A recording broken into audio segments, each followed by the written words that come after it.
Welcome back, everyone.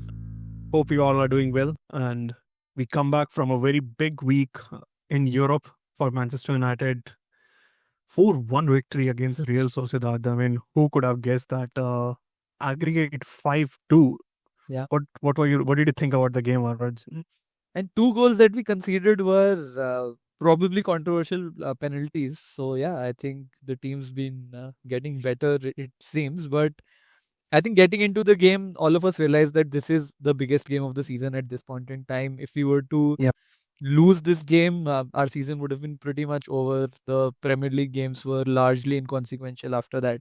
So, I think a big moment. And what I'm sensing is a little bit of a pragmatism coming in Ruben Amorim's system as well. We saw it in the game against Arsenal, where the team was so compact and he was letting Arsenal have the ball. And on the a little bit against the run of play, we only had one shot. We won a free kick that game. We got a goal. Eventually, we conceded one more, but that 1-1 victory, I think, set a solid base for getting into the Real Sociedad game. What do you think? Oh, yeah. I mean, our season is a make or break. Like, I think we'll die like 10 lives till the time we reach to the Europa League final, which is the hope, which is the Yeah. only way in which we can salvage this season. But yeah, we live to fight another day in Europe. And yeah, Yeah. I did notice how, the pragmatism, I think it has come from the fact that he has a selection headache also right now. Like, not all players are as fresh as he'd like. But Yeah. I mean, this was one game under Amorim where I saw like almost all the 11, like starting 11, they played their hearts out and everyone Yeah. did the job on the pitch as they should have done. And Yeah. you see players like I mean, we'll talk about different players, but to me, the best the thing about this game was seeing Aiden Heaven play like a natural match Manchester United player. You could not have guessed. Like, he looks like a man who's 18-year-old with a 20-year-old work experience. I saw a meme which said, and Oh, yeah. brilliant game from the guy. And you mentioned how Amorim is starting to have his favored lineup, at least his favored Yeah. tactics, having left footed players in the left hand side in the form of Yeah. Dorgu and Aiden Heaven. And yes, we see the average positions of versus the Real Sociedad game. What did you make of it? Yeah, so I think let's talk about a little bit about the starting 11 and those players. So if you look at this and maybe I can try using a pointer to call it out.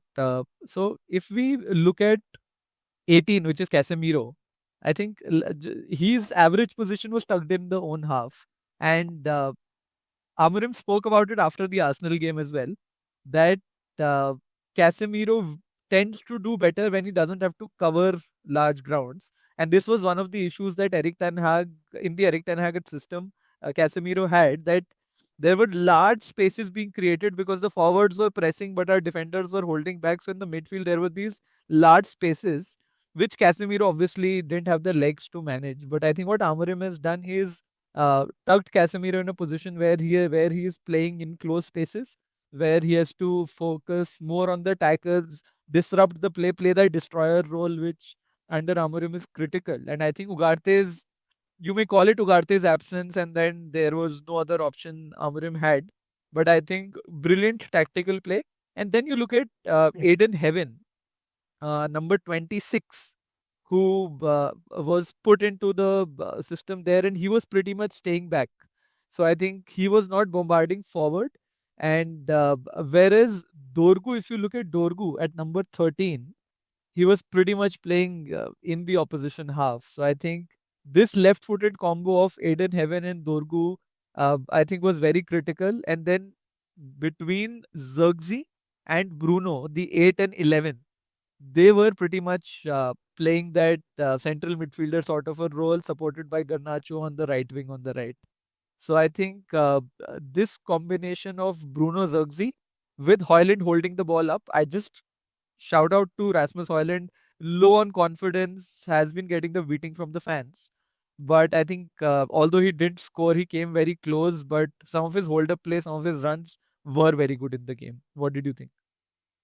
Oh yeah, I mean, Oilund did show effort, if nothing else. I mean, we saw it the whole game, and I could see the whole team trying to get Rasmus Højlund to score, to be honest. Yeah. But, I'll also take a second to talk about Casemiro because when he's not having to cover that much ground, we can see him come to the forefront because the number of balls he created for Yeah. runners in the final half. I saw Garnacho making good runs. I saw, and what a game by Zirkzee also, by the way. Yeah. Zirkzee also, I mean, in the new number 10 position that he's been playing, Zirkzee has been massive for United. I think he's the most improved player in the last 3 months. And I think the fact that he does not contribute to goals isn't that big a factor now.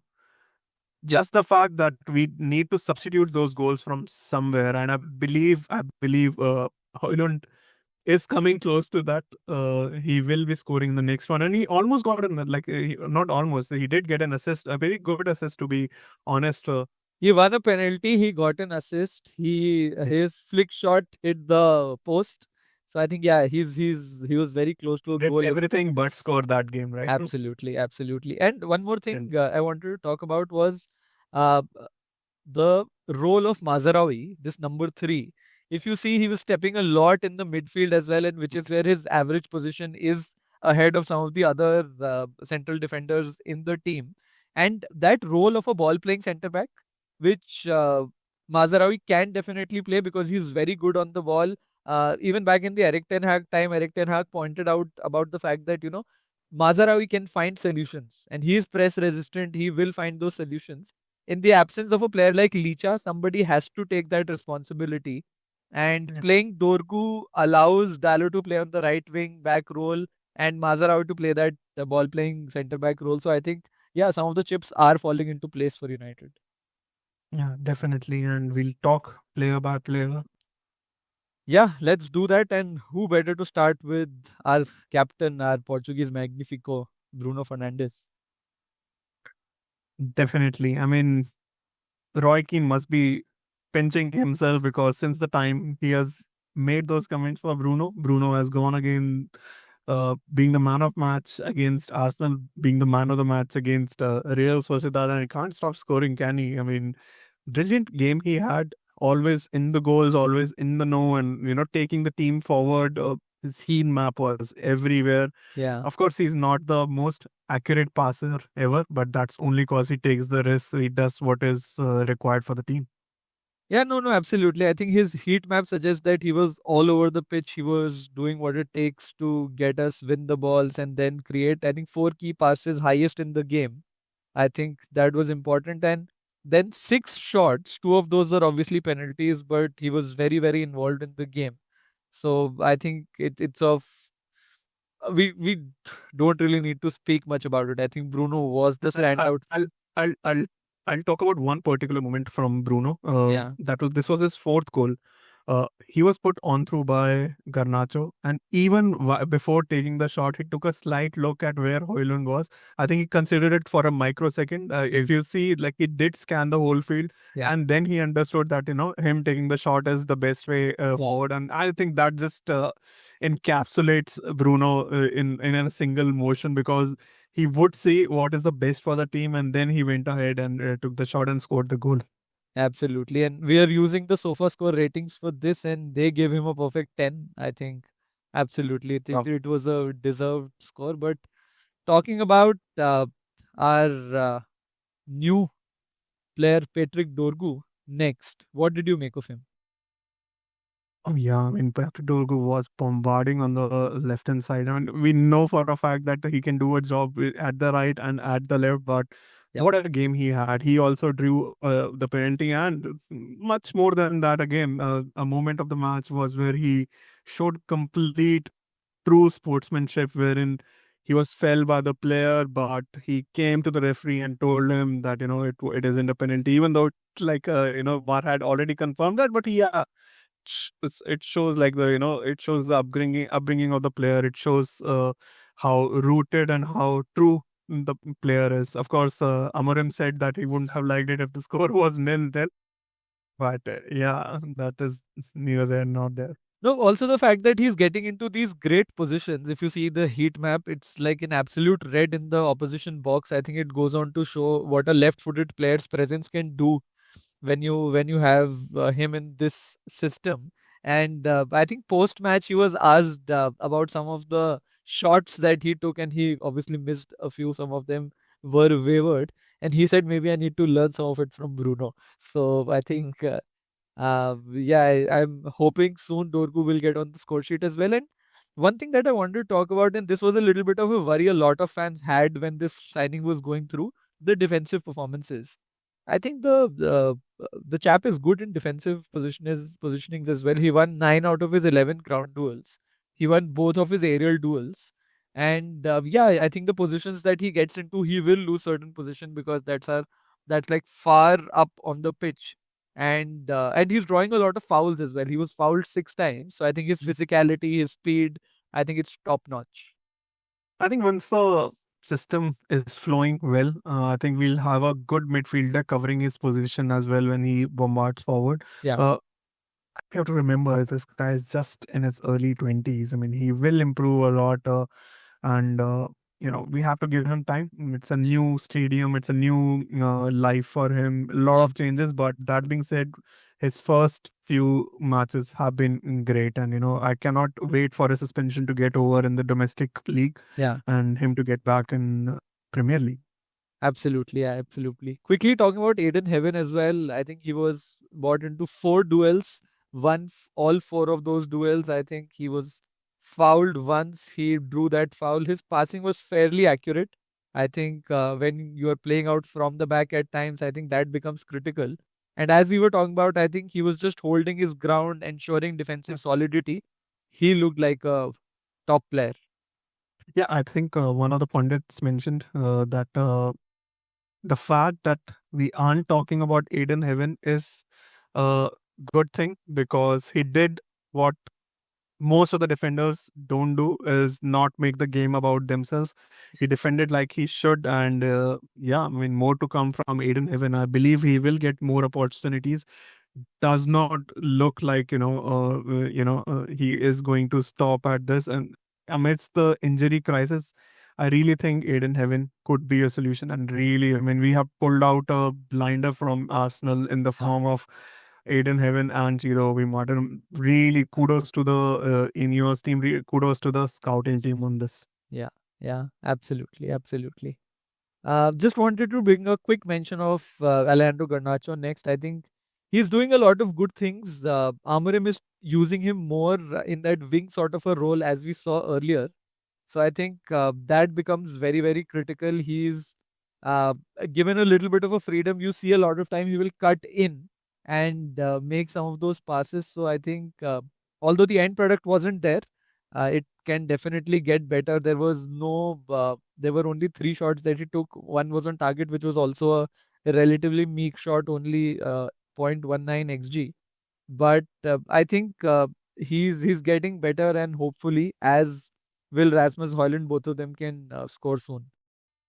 I mean, yeah, I mean, he did get the one assist where he Yeah, gave the ball to Bruno for the goal, right? I mean, that yeah, was a brilliant pass. And he was drawing a lot of fouls, which brings us in the forward positions a lot of times. And yeah, I believe, I think Amorim is also convinced that playing him on the right does provide a good solution, and he will continue to play him on the right. He mentioned that in the press conference as well. right. But yes, we are through. We are through with a big margin, 5-2, which brings us to the draw. The next draw will be against, the next match will be against Lyon.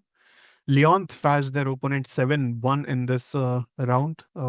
They will be tough opponents, Yeah, and won't be easy, but the dream of playing against Tottenham in the final is still alive. Sadly, Mourinho's team got out at yeah. the last moment on penalties. That was not a really good moment, because I would have loved to see Mourinho continue in the Europa League. In a way, that's good for us. Semi-final against a Mourinho team, you never know. Mourinho can park the bus, make it really difficult for opposition. So I think we have one less hurdle there to face. But I think it seems to me like the winner between Leon and United goes on to play the final. It seems Yeah. like the bottom half of the draw there is stronger in our bracket. So I think the winner of United versus Lyon could be one of the finalists, and our Spurs are looking very strong in the other bracket. So yeah, you're right that potentially that final against Spurs, and we've lost 3 games against Spurs, if I'm not wrong, this season. Probably revenge of all of that will come in the final of Europa League. And let's just hope that we get past through Lyon first. The games will be on 10th and 17th April, and really hope the first game is away. The return leg will be at home. So let's hope we can get those goals, get through this round, and make it through to the semi-finals. Absolutely, absolutely. And I have thanks everybody for joining in. We hope you enjoyed this, and we will see you again in the next videos. If there is any feedback that you have for us, please let us know. Let us know which was your favorite goal of the 4 goals that we scored. And yes, thanks for joining in. As always, this is our perch. Let's knock him off. Until next time, stay united.